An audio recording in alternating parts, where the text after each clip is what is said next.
E aí, meu povo, na luta nas lágrimas! Nos capítulos anteriores, a Pietra, que prestou o Enem e foi mal, recebeu os tios e o Tomás, um primo, que também tinha feito o Enem e acertou 157 questões no exame. Eles foram passar férias com ela e ela aproveitou para descobrir que raios o primo dela tinha feito para conseguir 157 acertos no Enem. Depois que o Tomás explicou que nos primeiros 2 Enems ele não tinha ido bem, o interesse da Pietra foi lá na lua. Os dois acabaram criando uma daquelas amizades em que nascem as conversas mais épicas da nossa vida. A Pietra ouviu Tomás falar coisa que ela nunca tinha imaginado, e tudo serviu para ela entender como ele conseguiu fazer 157 acertos e ela fez muito menos do que isso. Quando ele explicou para Pietra no episódio 4 o que ele fazia durante e depois de fazer uma questão, pela primeira vez a Pietra sentiu que realmente seria aprovada. Nesse episódio, o Tomás vai explicar uma outra teoria que fez muito sentido para Pietra e vai mudar o rumo da preparação dela. Então vamos falar da jornada da Pietra para acertar 160 questões no Enem.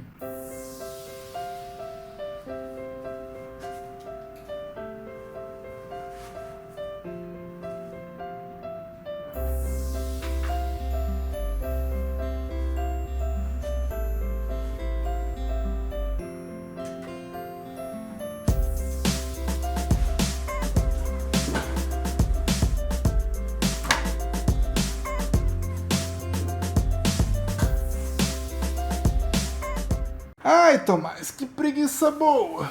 Depois que você falou de sabotagem, eu comecei a pensar muito sobre isso. Será que a sabotagem se disfarça de preguiça também? A sabotagem se disfarça de preguiça, de fome, de vontade de lavar o quintal. Tá aí um negócio esquisito. Toda vez que eu queria estudar, dava vontade de fazer uma coisa X, aleatória, qualquer do universo, menos estudar. Sei lá, era pensar em estudar, eu vou arrumar minhas camisetas por cor. Quando eu terminava as camisetas eu pensava, agora eu vou estudar, não tem mais desculpa. Mas e esses tênis? Não tem como estudar com os tênis bagunçados desse jeito. Vai ficar me incomodando. Aí eu começava a organizar os tênis. Depois eu organizava as calças, os shorts e pronto, tinha ido embora o dia todo. Tudo quase nessa vida é mais interessante do que estudar. Pra mim era do mesmo jeito.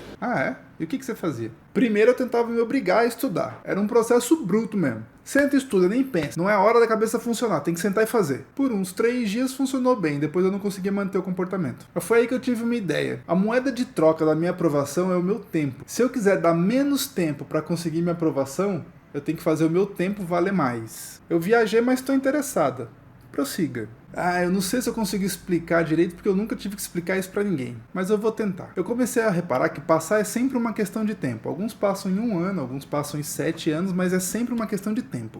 Alguns precisam trocar 1 ano pela aprovação, outros precisam trocar 7 anos pela mesma coisa, é isso? Exatamente. As pessoas trocam tempos diferentes pela mesma coisa que a aprovação. Genial. E foi isso que me fez pensar uma coisa. O tempo de algumas pessoas deve valer mais do que o tempo de outras, porque se umas pessoas precisam trocar 1 ano e outras precisam trocar 7, aquela pessoa que precisa trocar só 1 ano deve ter um tempo muito mais valioso do que aquela que precisa trocar 7, porque as duas estão trocando pela mesma aprovação. Espera! Meu cérebro tá querendo infartar aqui dentro do crânio, mas eu vou acompanhar. Eu nunca tinha pensado nisso dessa forma, mas isso faz tanto sentido, que eu nem sei como usar essa informação ainda. Eu também não soube como usar isso no começo, mas surgiu uma pergunta. Como eu faço meu tempo valer mais para eu ser aprovado mais rápido? E para responder essa pergunta eu criei a minha teoria da passividade e semelhança. Passividade e semelhança? Tomás, fala um negócio pra mim. Só aqui, sua prima. Você jura que você não usa nada pra inventar essas coisas? Eu uso a cabeça e a minha necessidade de passar. Mas vai vendo. Eu inventei uma equação da aprovação que é exatamente desse jeito. Aula mais teoria, mais resumo, mais questões, mais descanso, vezes o tempo é igual a aprovação. Se você somar tudo isso durante um determinado tempo, você vai ser aprovado. Entendi. Equação fácil. Isso. Mas agora vem a grande sacada. Quanto tempo exatamente você teria que colocar em cada um desses elementos da equação? Como tem gente que passa em 1 ano e tem gente que passa em 7 anos, deve existir uma distribuição ideal de tempo em cada um desses elementos que faz a pessoa conseguir passar em 1 ano. Caramba, Tomás, se a gente for pensar desse jeito, não é o fato da pessoa ser inteligente ou burra que faz ela passar. É ela descobrir onde ela tem que colocar o tempo dela em cada um desses elementos da equação. Foi isso que eu pensei, mas eu não fiquei satisfeito porque só saber isso não ia me fazer passar. Por que não? Porque eu não sabia como distribuir o meu tempo. Nos 2 anos anteriores eu fiz cursinho e coloquei muito tempo nas aulas. Não deu certo. Se eu tentasse encontrar essa distribuição por tentativa e erro, diminuir um pouquinho nas aulas, põe um pouquinho nas questões, põe um pouquinho na leitura de teoria, põe um pouquinho no descanso, quantos anos eu ia gastar até encontrar a distribuição certa se eu ficasse só na tentativa e erro? Eu podia passar uma vida errando sem conseguir aprovação. Ah, então, mas verdade. Não dá pra ficar uma vida toda tentando encontrar o equilíbrio na distribuição do tempo pra ser aprovado, não é? Por um segundo você me iludiu. Eu achei que você ia me dar a distribuição perfeita, que eu deveria colocar em aulas, teoria, resumo, questões e descanso, trazer a minha aprovação pra casa. Mas eu já percebi que não é por aí que você vai levar essa conversa. Na verdade, eu tenho algo melhor pra você. No ano que eu consegui acertar 157 questões, eu aprendi como distribuir o meu tempo durante a preparação. E a chave foi usar a minha teoria de passividade e semelhança para decidir como eu deveria gastar o meu tempo durante a preparação e acabar com qualquer dúvida sobre quanto tempo eu coloco em cada um dos elementos daquela equação da aprovação. Nem respira, já vai contando tudo sobre essa teoria da passividade e semelhança. A sua aprovação depende bem do Enem, que consiste em fazer 180 questões e uma redação. Zero novidades até aqui. Resolver uma questão significa ler, interpretar, aplicar conhecimento, analisar informações, julgar as respostas, escolher uma alternativa correta e acertar a questão. Tudo isso é absurdamente ativo e você vai desempenhar essas ações durante várias horas ao longo do Enem. Se durante a minha preparação eu gasto a maior parte do meu tempo na passividade, esse tempo que eu estou gastando não vai valer absolutamente nada no Enem, que vai me exigir um comportamento ativo. Tomás, eu não estou acreditando, eu estou entendendo o que você está falando. Olhando para a equação, eu percebi que assistir aula é totalmente passivo, e foi o que eu mais fiz nos 2 primeiros anos de preparação, e essa passividade tirou a aprovação da minha mão. Mas espera lá, fazer resumo e ler teoria não é passividade, certo? Certo, mas eu preciso te explicar a segunda parte da teoria, que é a semelhança. Como assim?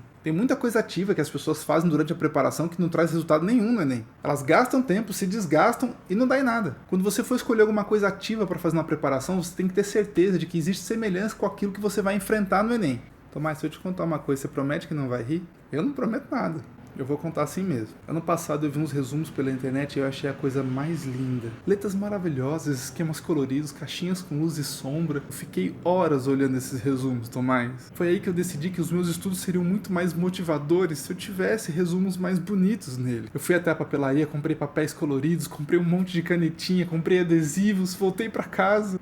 Fale mais sobre isso. Escolhi o meu primeiro assunto pra fazer um resumo que ficaria lindo. Triângulos. Eu gastei 4 horas da minha vida fazendo o resumo mais lindo que a humanidade já viu, Tomás. No final dava até vontade de chorar só de olhar para a beleza desse resumo. Eu peguei um quadro de vidro, tirei a foto que estava dentro, peguei o meu resumo, coloquei e pendurei ele na parede. Ai, não pode ser verdade isso, ela deve estar de brincadeira. Todo mundo que vinha em casa, eu queria que fosse até o meu quarto e olhasse pro resumo e notasse o resumo que eu tinha feito para estudar triângulos. Quase todo mundo notava aquele resumo maravilhoso e dizia: estudando com esse esforço não tem como não passar. Parabéns, Pietra. Quando eu não tinha mais ninguém para mostrar o meu resumo na parede do meu quarto, eu decidi tirar uma foto e coloquei no meu Insta. Foi um sucesso só, quebrou a internet. Ah, eu imagino, e cadê esse resumo? Deixa eu ver como é que ele ficou. Eu apaguei a foto do meu Insta e coloquei fogo no resumo original enquanto eu chorava de soluçar, Tomás. Por que você fez isso, doida?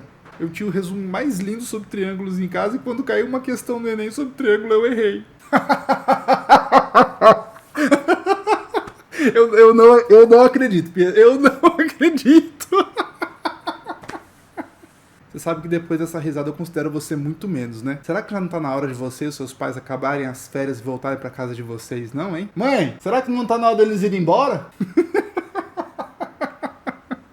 Pietro, você devia contar isso pra todo mundo e se orgulhar, menina. Por que, seu palhaço? Porque você percebeu que nem tudo que dá trabalho dá resultado. Isso significa que você é sensível e incapaz de continuar errando quando percebe que fez bobagem. O fato de ter feito o resumo de 4 horas mais lindo sobre triângulos que não virou um acerto na questão, fez você tocar fogo nele, apagar a foto, chorar e seguir em frente. Se você tiver essa mesma reação com as outras coisas que são ativas e não dão resultado, já era, você vai ser aprovada. É por isso que as pessoas deviam te dar parabéns e não por ter um quadro de resumo na parede dizendo que o seu esforço foi ótimo, você vai passar, não tem como. Parabéns, Pietra. Bobagem isso. Você vai passar porque você conseguiu olhar para um erro que você fez e não seguiu fazendo. Parabéns, Pietra. Sabe que quando você riu, Tomás, deu vontade de eu chorar de novo. Mas quando você me explicou a sua visão, deu vontade de eu pedir pros seus pais deixarem você morar aqui em casa comigo. Esse seu exemplo do resumo foi um exemplo melhor do que eu poderia dar. Vamos olhar para essa equação de novo. Aula mais teoria, mais resumo, mais questões, mais descanso, vezes o tempo, igual aprovação. A gente tem que separar esses elementos em ativos e passivos. Os elementos passivos, eles não são inúteis. Eles têm a função de permitir que você faça mais dos elementos ativos. Eu vou dar um exemplo. O descanso, ele é passivo, mas quando você está cansada, é ele que faz você voltar, ler teoria e resolver questões que são ativos. Mas é claro, genial. Agora tem um detalhe, se você não consegue medir o quanto um elemento passivo ajuda você a realizar um elemento ativo, você tem que diminuir o tempo que você gasta nele. Se você estiver assistindo muita aula ou vídeo aula e não consegue medir o quanto isso te permite acertar as questões, você tem que reduzir o tempo de aula. Tomás, você jura que você pensava tudo isso antes de decidir onde você ia gastar seu tempo?